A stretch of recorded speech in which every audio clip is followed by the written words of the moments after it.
Good afternoon. I'm Theresa Thomas, and I'm the Executive Director here at Bluegrass Council of the Blind. I have a guest with me today. We were trying to do Facebook Live, but we kept dropping signal, so we're just going to record a quick interview with our guest today. This is Jeremy Smith. He is a licensed professional clinical counselor with Atlas Counseling, and he is our guest speaker today for our peer support group meeting. We have about 48 people in the next room waiting to hear from Jeremy. Welcome.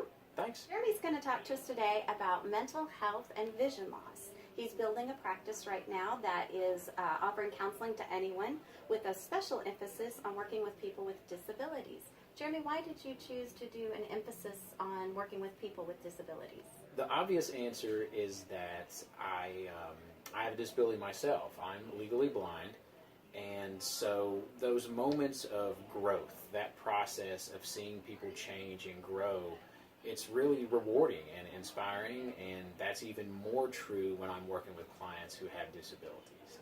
I would say the niche that I'm trying to build as someone working with people with disabilities is new, and I'm not necessarily an expert, but I've done a lot of research, I've made some presentations, and I've devoted a lot of thought just to what it means to what I would call recover from a disability.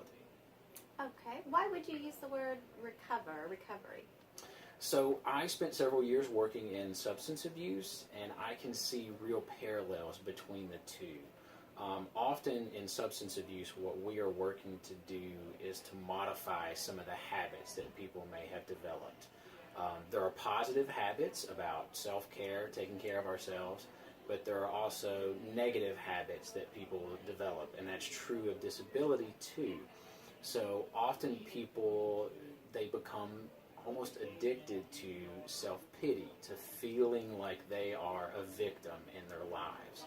And so in the same way that substance users have to change that personal view of self, their identity from user to someone who's now clean, that's true of people with disabilities too. We have to adjust from how we once saw ourselves to this new person who now lives, and hopefully lives well, with a disability.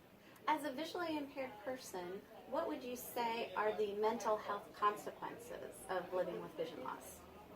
So, of course, it's going to vary from one person to the next how they respond, but one of the things that I find really interesting about mental health is, as human beings, we only have this specific emotional palette. We all pull from this same source.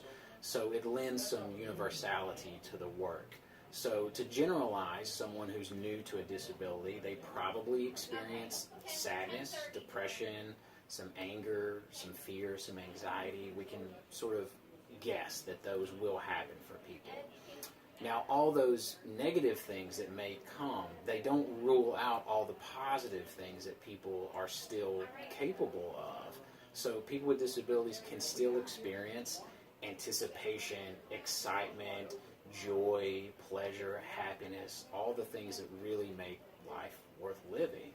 So what I want to do in working with people with disabilities is help them make that shift, help them realize that those things are still out there and still possible. It's really about finding the motivation, the drive in yourself. It's about building good habits, and it's possible. Human beings are capable of so much, and we can adapt to so many things. Life's not over. There's lots of good stuff yet to come if you do the work and you want that for yourself. Absolutely.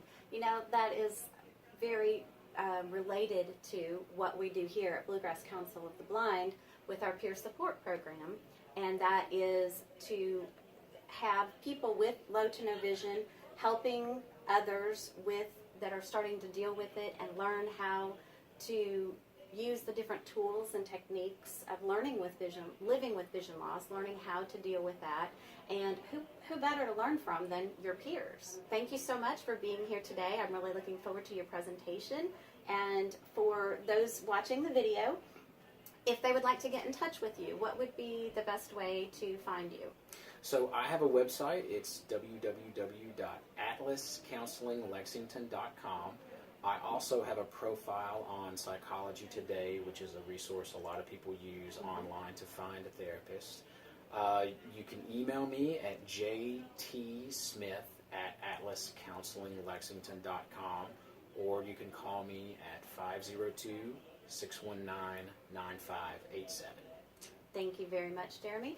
If you have any questions about working with people with low vision, if you're dealing with vision loss or know someone that is and you have questions, please do give us a call here at Bluegrass Council of the Blind. Our services are absolutely free. You can reach us at 859-259-1834, or you can check us out on the web. Our website is www.bcbky.org.